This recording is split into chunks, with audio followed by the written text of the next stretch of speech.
Secunderabad assembly నియోజకవర్గంలో మరి ప్రతి సంవత్సరం కూడా పెద్ద ఎత్తున జరుగుతుంది కాబట్టి ఈ యొక్క టెంపుల్కి ఒక చరిత్ర ఉంది.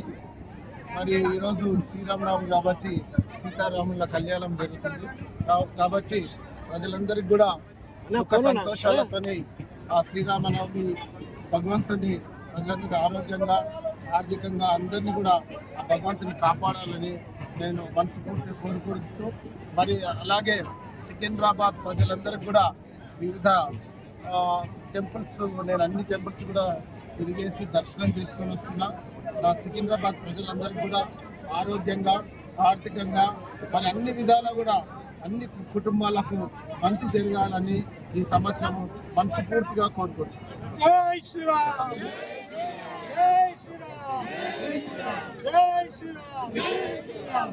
అదేవిధంగా మరి నూతన కమిటీ ఏర్పాటైంది. దీనికి మరి ప్రభుత్వం రాగానే మరి సికింద్రాబాద్లో ఉన్నటువంటి 10 ఏళ్ల పాటుగా మరి టెంపుల్లో కమిటీ గతంలో టీఆర్ఎస్ ప్రభుత్వంలో ఏ కమిటీ కూడా ఇవ్వలేదు. కాబట్టి ఈసారి మరి నియోజకవర్గం ఇన్ఛార్జ్ నేను కాబట్టి అన్ని టెంపుల్లో కమిటీలు వేసాం. బాగా కమిటీలు పనిచేస్తున్నాయి. భక్తులందరూ కూడా పెద్ద ఎత్తున సహకారం అందిస్తున్నారు. మరి అలాగే ఈ యొక్క పాడి హనుమాన్ టెంపుల్ కమిటీ వారికి కూడా మనస్ఫూర్తిగా అభినందనలు తెలియజేస్తూ వాళ్ళు కూడా ఇక్కడ భక్తులందరూ కూడా వచ్చినటువంటి భక్తులకు అన్ని విధాలుగా సౌకర్యాలు ఇంతట్టు వారికి అంతా అందిస్తుందని మరి ఇంకా ముందు కూడా ఈ యొక్క అడ్డగుట్ట ఆడి హనుమాన్ టెంపుల్ ని మరి స్లాబ్ కూడా పడ్డది. మేము తీసుకున్న మరి 2 నెలల లోపలనే డెవలప్మెంట్ చేయడం జరిగింది. ఇది భక్తులందరికీ కూడా సౌకర్యం కాబట్టి గతంలో చేసి ఉంటే మరి ఇంకా ఎక్కువ ఇది డెవలప్ అయ్యేది.